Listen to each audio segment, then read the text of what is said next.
नमस्कार मित्रों, मैं हूँ डॉक्टर तन्वी सिंह। आपके अपने चैनल इटर्नल एडोसेंस क्लासेस पर आप सभी का स्वागत है। जैसा कि आप सभी जान रहे हैं कि हम अपने चैनल पर यूजीसी नेट की जो भी परीक्षा हुई है अभी तक, उन प्रश्न पत्रों को व्याख्या सहित डाल रहे हैं, एक एक प्रश्न पत्र को, ताकि जो लोग भी नेट की और किसी भी स्टेट से असिस्टेंट प्रोफेसर की तैयारी कर रहे हैं वो इन वीडियो का लाभ उठा सके, क्योंकि इनमें सिर्फ प्रश्नों को और उत्तर को नहीं बताया गया है, उन प्रश्नों को पूरा व्याख्या सहित बताया गया है। तो अगर आप उन प्रश्नों के बारे में नहीं जानते हैं तो व्याख्या के माध्यम से आप बहुत सारी जानकारी एक ही साथ इकट्ठी कर सकते हैं। तो इन वीडियोस को लाने का मेरा मकसद यही था कि आप अगर नेट की और असिस्टेंट प्रोफेसर की तैयारी कर रहे हैं या आप संस्कृत विषय से लेक्चरर की भी तैयारी कर रहे हैं तो उनमें ये प्रश्न आने की बहुत संभावना होती है, क्योंकि किसी भी एग्ज़ाम में 30 से 40% जो है रिपीटेड प्रश्न ही मिल जाते हैं। और अगर आप व्याख्या सहित पढ़ के जाते हैं तो नए प्रश्न भी उसके ऑप्शन में से बन जाते हैं, कहीं ना कहीं यहीं से आइडिया लिया जाता है। तो आप अगर इन वीडियोस को देखते हैं या इस टाइप के प्रश्न पत्रों को तैयार करते हैं तो आप 80 से 90% तैयारी कर सकते हैं। तो अभी मैंने एक प्रश्न पत्र डाला था अपने चैनल पे। आप अगर हमारे चैनल पर नए हैं और आपको हमारे वीडियोस अच्छे लग रहे हैं तो आप हमारे चैनल में जाकर प्लेलिस्ट से आपको जो भी तैयारी करनी है उसकी प्लेलिस्ट में जाकर, अगर आप नेट की तैयारी कर रहे हैं, आप असिस्टेंट प्रोफेसर की तैयारी कर रहे हैं, आप पीजीटी टीजीटी किसी भी चीज़ की तैयारी कर रहे हैं तो आप वहां पर जाकर उससे रिलेटेड वीडियोस को देख सकते हैं। तो आज हम ज़्यादा समय न नष्ट करते हुए सीधे आज की क्लास को स्टार्ट करेंगे। तो आज हम लेकर आए हैं यूजीसी नेट जेआरएफ परीक्षा जून 2005 संस्कृत व्याख्या सहित द्वितीय प्रश्न पत्र का ये हल है। तो हमें जैसे जैसे प्रश्न पत्र मिलते जाएंगे हम उनके वीडियोस डालते जाएंगे, तो आप इन वीडियो का ज़रूर लाभ उठाइए। हमारा चैनल बिल्कुल निःशुल्क है, संस्कृत विद्यार्थियों की पूरी सहायता के लिए तत्पर है। हम जैसे जैसे मटेरियल इकट्ठा होगा अच्छे अच्छे वीडियो लाने का प्रयास करेंगे। आने वाले समय में आपको बहुत ज़्यादा और अच्छा मटेरियल हमारे चैनल पर उपलब्ध हो जाएगा, ताकि आप जिस भी चीज़ की तैयारी कर रहे हों उसको आप बड़े आसानी से कर सकते हैं। तो फर्स्ट पेपर के भी मैंने बहुत सारे वीडियो अपने चैनल पर डाले हैं, तो आप उनको भी जाकर देख सकते हैं। और आज हम स्टार्ट करने जा रहे हैं। तो आज का हमारा पहला प्रश्न है, सत्यमेव जयते नानृतम इति वचनम कस्याम उपनिषदोपलभ्यते। तो इसका आंसर होगा मुंडकोपनिषदी। इसकी व्याख्या देख लेते हैं। सत्यमेव जयते नानृतम, यह वचन मुंडकोपनिषद में प्राप्त होता है। मुंडकोपनिषद अथर्ववेद का उपनिषद है। अथर्ववेद के अंतर्गत 3 उपनिषदें प्राप्त होती हैं। पहला है प्रश्नोपनिषद, मुंडकोपनिषद, मांडुक्योपनिषद। मुंडकोपनिषद सौनक शाखा से संबंधित है। अगला प्रश्न है, विश्वामित्र नदी संवाद ऋग्वेद से कस्मिन मंडले उपलभ्यते। तो इसका आंसर होगा तृतीय मंडले। इसकी व्याख्या देख लीजिए।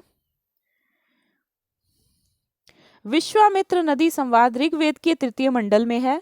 विश्वामित्र नदी संवाद 3:33। ऋग्वेद में 10 मंडल हैं। प्रथम मंडल में आगस्त्य लोपा मुद्रा संवाद है। 10वें मंडल में शर्मा पाणी तथा यम यमी संवाद मिलता है। अगला प्रश्न है, शतपथ ब्राह्मणम केन वेदेन संप्रक्रम। तो इसका आंसर होगा शुक्ल यजुर्वेदेन। इसकी व्याख्या देख लीजिए।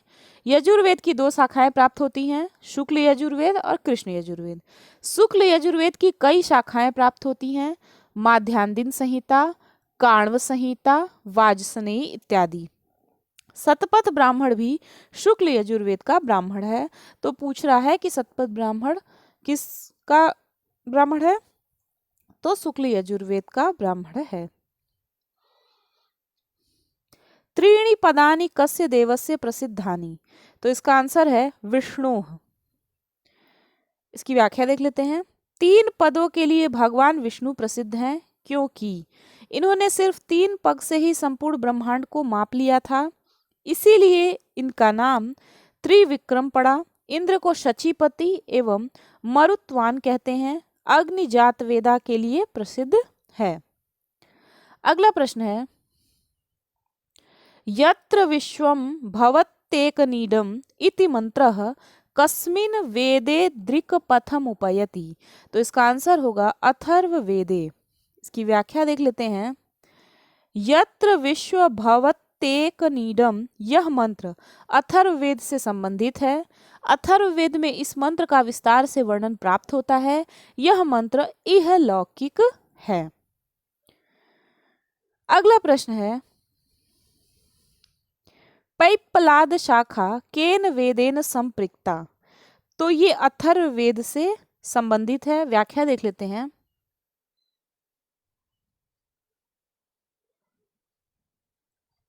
महर्षि पतंजलि ने महाभाष्य में नवधा अथर्वणो वेदः कहकर अथर्ववेद की 9 शाखाओं का उल्लेख किया है, जिसमें से वर्तमान में सिर्फ 2 ही शाखाएं प्राप्त होती हैं।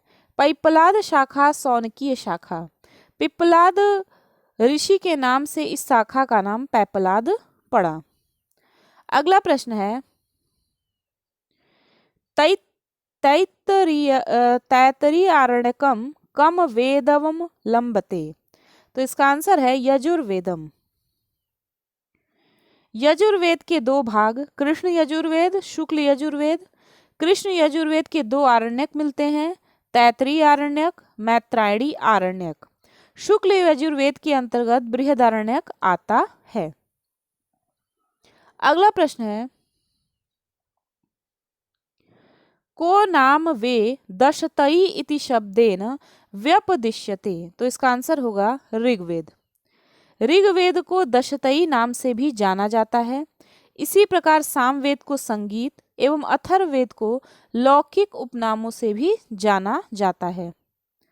अगला प्रश्न है, ऋग्वेदस्य नवम मंडले को नाम देव स्तुति लभते। तो इसका आंसर होगा सोमः। ऋग्वेद के नवम मंडल में 120 सूक्तों में सोम की स्तुति की गई है। इसी प्रकार ऋग्वेद के प्रथम मंडल के 145वें सूक्त में विष्णु की स्तुति की गई है। इंद्र ऋग्वेद का सबसे प्रभावशाली देवता है। इसकी स्तुति 250 सूक्तों में की गई है। अगला प्रश्न है, वेदांगानि कति। तो इसका आंसर होगा षट। व्याख्या देख लेते हैं। वेद पुरुष के 6 षट अंग बताए गए हैं, जो इस प्रकार है: शिक्षा, कल्प, निरुक्त, व्याकरण, छंद, ज्योतिष, जिसमें से व्याकरण को वेद पुरुष का मुख्य कहा गया है। अगला प्रश्न है, त्रिष्टुप छंदसि कति अक्षराणि विराजन्ते। तो इसका आंसर होगा चतुश्चत्वारिंशत्। त्रिष्टुप छंद में चतुश्चत्वारिंशत् यानी 44 अक्षर होते हैं। इस छंद में 4 चरण होते हैं। प्रत्येक चरण में 11 वर्ण होते हैं। 11 × 4 = 44 वर्ण। अगला प्रश्न है,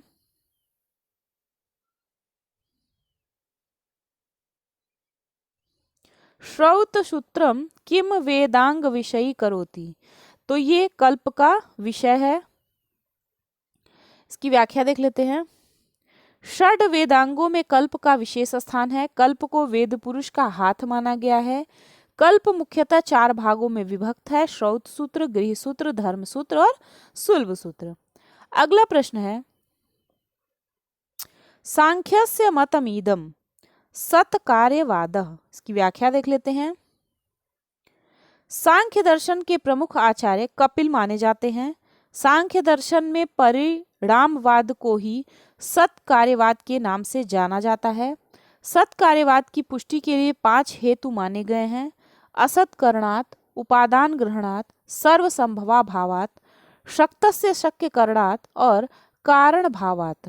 तो यहाँ पे भी आप सत्कार्यवाद अगर नहीं पढ़े हैं तो आप शॉर्ट में यहाँ पे देख लेंगे और आपको कहीं ना कहीं थोड़ा बहुत कॉन्सेप्ट क्लियर हो जाएगा और एग्जाम में आप इसको सही कर सकते हैं। त्रिगुणातीतो अयम। इसका आंसर होगा पुरुषः। व्याख्या देख लेते हैं। पुरुषः त्रिगुणातीतः, अव्यक्त एवं सभी पदार्थ त्रिगुण अविवेकीय विषय आदि होते हुए संघात रूप हैं। जन्म मरण एवं इंद्रियों की व्यवस्था होने एवं अलग अलग रूप में प्रवृत्त होने से पुरुष त्रिगुणत्व की श्रेणी में आता है। अगला प्रश्न है विषादो अस्य स्वरूपम। तो इसका आंसर होगा तमोगुणस्य। विषाद तमोगुण का स्वरूप है। 3 गुण हैं। यह गुणत्रय के नाम से भी जाने जाते हैं, सत्वगुण, रजोगुण, तमोगुण।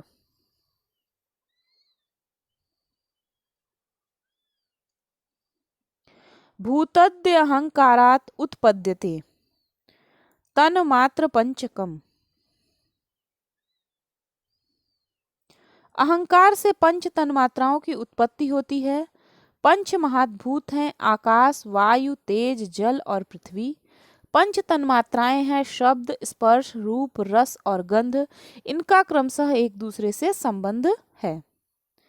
अगला प्रश्न है अनुबंधो अयम विषयः। विषयो अनुबंधः। विषयः जीव ब्रह्मौक्य शुद्ध चैतन्यम प्रमेयम तत्रैव वेदांतानां तात्पर्यात्। अगला प्रश्न है नैमित्तिकम कर्मेदम जातेष्टि। इसकी व्याख्या है पुत्र जन्म आदि के निमित्त किए जाने वाले जातेष्टि आदि नैमित्तिक कर्म है। ब्रह्म हत्या आदि निषिद्ध कर्म है। ज्योतिषोम आदि काम्य कर्म की श्रेणी में आते हैं तथा संध्या वंदनादि नित्य कर्म है।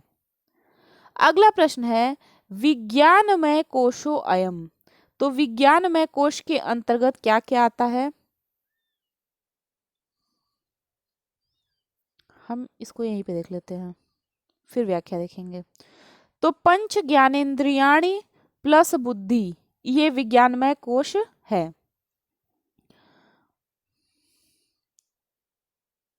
वेदांत सार में पंच ज्ञानेन्द्रियां, तो पंच ज्ञानेन्द्रियां कौन कौन सी हैं? श्रोत, त्वक, चक्षु, जिह्वा, घ्राण से युक्त बुद्धि को विज्ञानमय कोश कहा गया है। इयम बुद्धिर ज्ञानेन्द्रिय संहिता विज्ञानमय कोशो भवति। अगला प्रश्न है जीवन मुक्तः इत्यस्य अर्थो विद्यते। तो इसका आंसर होगा जीवनात् मुक्तः। जीवनाद मुक्तः इति जीवन मुक्तः। तात्पर्य यह है कि समस्त बंधनों से रहित हो जाने से केवल ब्रह्म में ही तत्पर रहने वाले ब्रह्मनिष्ठ को जीवन मुक्त कहते हैं। वेदांत सार में ऐसा है। अगला प्रश्न है न्याय वैशेषिकानुसारम गुणा कति सन्ति। तो इसका आंसर होगा चतुर्विंशति।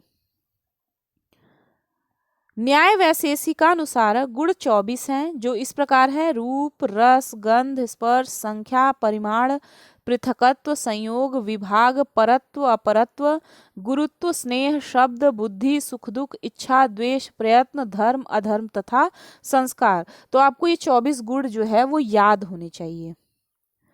अगला प्रश्न है घटः स्वगत रूपादेह। तो इसका आंसर होगा समवायी कारणम। घट अपने रूपादि का समवायी कारण है। जिस प्रकार तंतु पट के प्रति समवायी कारण है, यत समवेतम कार्यमुत्पद्यते तत्समवायी कारणम यथा तंतवः पटस्य समवायी कारणम। अगला प्रश्न है श्रोत्रेण शब्द साक्षात्कारे सन्निकर्षः समवायः। जब कान से शब्द ग्रहण किया जाता है उस समय कर्ण ही इंद्रिय है तथा शब्द अर्थ है। इन दोनों का सन्निकर्ष समवाय सन्निकर्ष कहलाता है। सादृश्य ज्ञानम कर्णम। तो इसका आंसर होगा उपमिते। संज्ञा संगी संबंध ज्ञान मुपमिति तत् कर्णम सादृश्य ज्ञानम। संज्ञा संगी इनका जो संबंध है उसका ज्ञान उपमिति है। उस उपमिति के प्रति उपमेय में उपमान का सादृश्य ज्ञान दर्शन करण है। वृद्धि संज्ञा विधायकम सूत्रम अस्ति। तो इसका आंसर होगा वृद्धिरादैच। वृद्धिरादैच वृद्धि संज्ञा विधायक सूत्र है, अर्थात आत धन एच की वृद्धि संज्ञा होती है। आत में आ तथा एच में ऐ औ आते हैं। वृद्धि रेची वृद्धि संधि विधायक सूत्र है, अर्थात अ या आ के बाद एच आने पर पूर्व एवं पर को वृद्धि एकादेश होता है। अगला प्रश्न है, निषेधा विकल्पयो का संज्ञा भवति। तो इसका आंसर होगा विभाषा। इसकी व्याख्या देख लेते हैं। न वेति विभाषा सूत्र से निषेध और विकल्प की विभाषा संज्ञा होती है। विभाषा का अर्थ भी होता है विकल्प से, अर्थात हो भी सकता है, नहीं भी हो सकता। अगला प्रश्न है, एकाल प्रत्यय से का संज्ञा। तो इसका आंसर होगा अप्रिक्तम। व्याख्या देख लेते हैं। एकाल प्रत्यय अप्रिक्तम सूत्र से एकाल प्रत्यय की अप्रिक्त संज्ञा होती है। समाहार स्वरितः उच्चारण स्थान के उच्च अंश से उच्चरित स्वर उदात्त, नीचे से अनुदात्त तथा दोनों से स्वरित कहलाता है। युस्त्राख्यौ नदी सूत्र से इकारांत एवं उकारांत नित्य स्त्रीलिंग शब्दों की नदी संज्ञा होती है। अगला प्रश्न है, अपादाने का विभक्ति भवति। तो इसका आंसर है पंचमी। अपादाने पंचमी, जिसकी अपादान संज्ञा हो उसमें पंचमी विभक्ति होती है। सप्तम्य अधिकरणे च सूत्र से अधिकरण में सप्तमी विभक्ति होती है और कर्तृकर्णयोः तृतीया सूत्र से तृतीया होती है। प्रातिपदिकार्थ लिंग परिमाण वचन मात्रे प्रथमा। अगला प्रश्न है, समीचीनाम तालिका चिनुत। तो हम सीधे इसकी तालिका ही देख लेते हैं।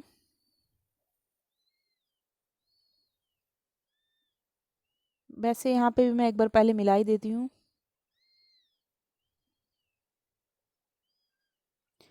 प्रगृहम का होगा ईदु दे द्विवचनम प्रगृहम। अचो अंत्याद टी, अदेंगुड़ और युस्त्राख्यानो नदी। अब व्याख्या देख लेते हैं। ईदु दे द्विवचनम प्रगृहम उकारांत, उकारांत तथा एकारांत द्विवचन की प्रगृही संज्ञा होती है। उकारांत, उकारांत तथा एकारांत द्विवचन की प्रगृही संज्ञा होती है। अचो अंत्यादि टी अंतिम अच की टी संज्ञा होती है। अदेंग गुण अत और एंग की गुण संज्ञा होती है। युस्त्राख्यानो नदी नित्य स्त्रीलिंग इकारांत और उकारांत की नदी संज्ञा होती है। अगला प्रश्न है, अक्षणाकाणः केन सूत्रेण तृतीया विभक्ति। तो एनांग विकार से होगा। इसकी व्याख्या देख लीजिए। अक्षणाकाणः, इस वाक्य में अक्षणा में तृतीया विभक्ति एनांग विकार सूत्र से हुआ है। एनांग विकार का अर्थ जिस विकृत अंग के द्वारा अंगी का विकार लक्षित हो उस अंग में तृतीया विभक्ति होती है। अगला प्रश्न है, कर्तुः क्रियया इप्सितम किम। तो इसका आंसर होगा कर्म कारकम। कर्तुरिप्सितम कर्म, कर्ता अपनी क्रिया के द्वारा जिसको सबसे अधिक चाहे उसकी कर्म संज्ञा होती है। साधकतम करणम, अपने कार्य सिद्धि में कर्ता जिसकी सबसे अधिक सहायता ले वही करण है। अगला प्रश्न है, अधिहरि इत्यत्र कः समासः अस्ति। तो इसका आंसर होगा अव्ययी भाव। अधिहरि में अव्ययी भाव समास है क्योंकि अव्ययी भाव समास में पूर्व पद प्रधान होता है। प्रायेण पूर्व पदार्थ प्रधानो अव्ययी भावः। किसी विशेष संज्ञा से मुक्त केवल समास होता है। विशेष संज्ञा विनिर्मुक्त केवल समासः। प्रायेणोत्तर पदार्थ प्रधानस तत्पुरुषः, जिस समास का उत्तर पद प्रधान हो वह तत्पुरुष होता है। नित्य समासो नाम। तो इसका आंसर होगा अश्वपद विग्रह। समास नित्य होने पर लौकिक विग्रह करने की स्थिति में अश्वपद विग्रह किया जाता है, जबकि वैकल्पिक समास में स्वपद विग्रह किया जाता है। संयोगात्मक भाषा संस्कृतम। संयोगात्मक भाषा के अंतर्गत संस्कृत भाषा का वर्णन मिलता है। संस्कृत सम उपसर्ग पूर्वक क्री धातु कत प्रत्यय के योग से बना है, हिंदी वियोगात्मक भाषा के अंतर्गत आती है तथा चीनी अयोगात्मक भाषा है। निर्दिष्टेषु स्पर्शः कः, तो इसका आंसर होगा म। कादयो मावसाना स्पर्शा, क से लेकर म पर्यंत वर्णों की स्पर्श संज्ञा होती है। ह की उष्म संज्ञा तथा अ की अच संज्ञा होती है। अगला प्रश्न है, तालव्येषु अंतर भवति। श, इचु यशानाम तालु। ई, च वर्ग, य और श का उच्चारण स्थान तालु है। क का कंठ तथा अ का भी उच्चारण स्थान कंठ है। श का वर्ण उच्चारण स्थान मूर्धा है।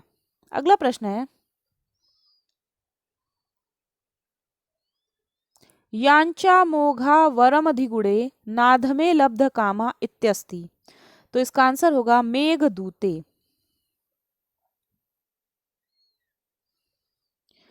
यांचा मोघा वरमधिगुणे नाधमे लब्ध कामा, यह श्लोक कालिदास विरचित मेघदूत का है। पूर्व मेघदूत में विरही यक्ष मेघ से अपनी प्रियतमा के पास संदेश ले जाने की याचना करता है कि श्रेष्ठ लोगों से निष्फल याचना भी दुष्ट लोगों की सफल याचना से अच्छी होती है।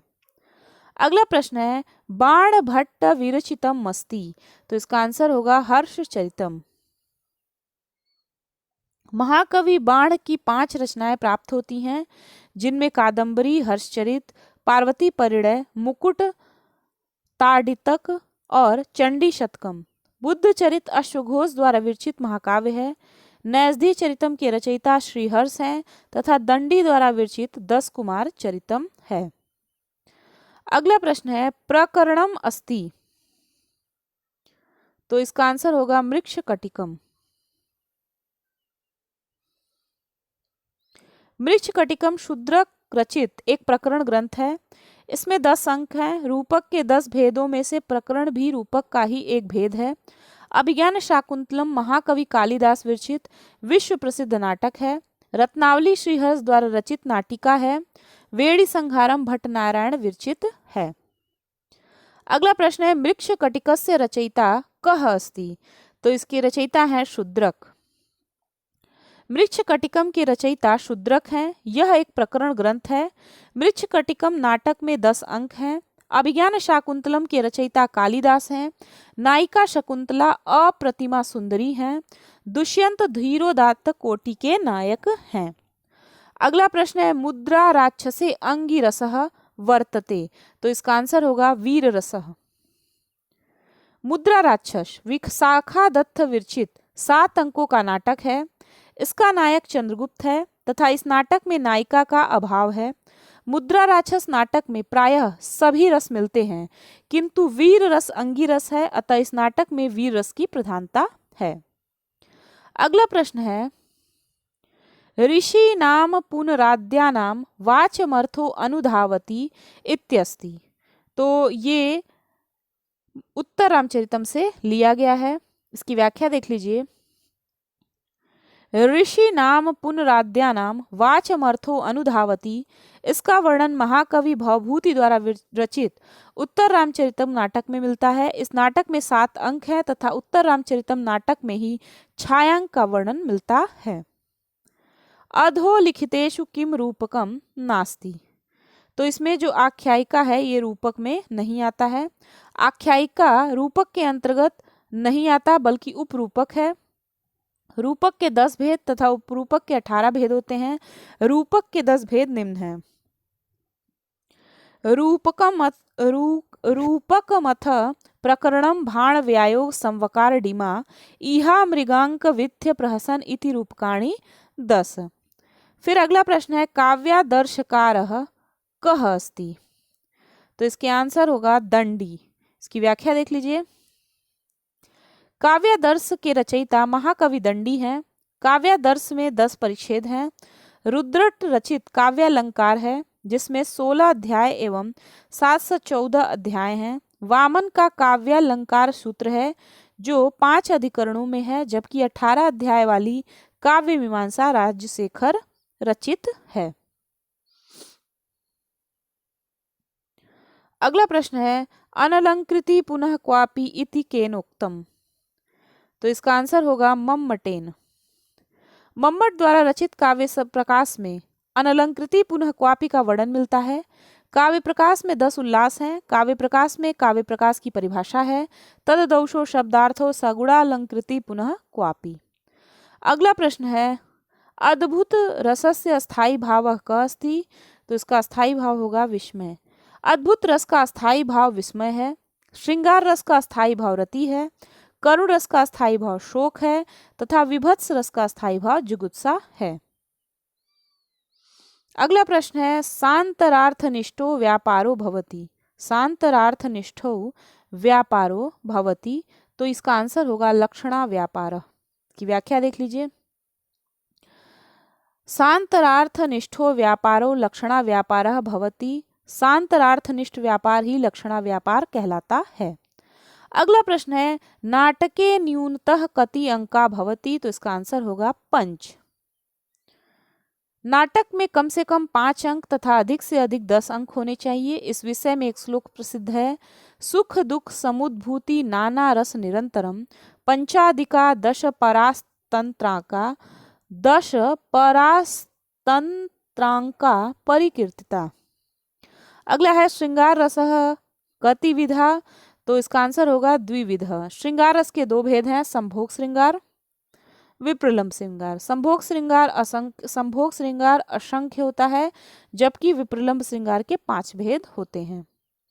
अगला प्रश्न है अलकापुर्याम वर्णनम कुत्र प्राप्यते। तो इसका आंसर होगा मेघदूते। कालिदास विरचित मेघदूतम में अलकापुरी का वर्णन मिलता है जो कि कैलाश पर्वत पर स्थित है तथा यक्षों कुबेर की नगरी है। कादंबरी में विदिशा का वर्णन मिलता है जो कि शूद्रक की राजधानी है। शाकुंतलम में हस्तिनापुर का वर्णन है जो महाराज दुष्यंत की राजधानी थी।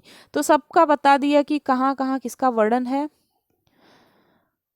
तो हमने द्वितीय प्रश्न पत्र के 50 प्रश्नों को व्याख्या सहित हल कर लिया। इसके पहले भी मैंने और भी वीडियो डाले हैं, उनको भी जाकर देख लीजिएगा।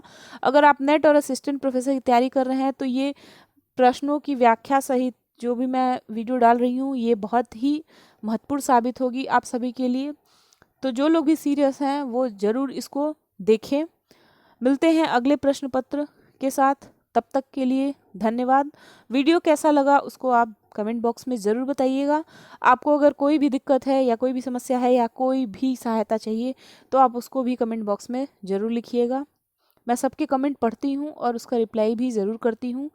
तो चलिए मिलते हैं अगली क्लास में, तब तक के लिए नमस्कार।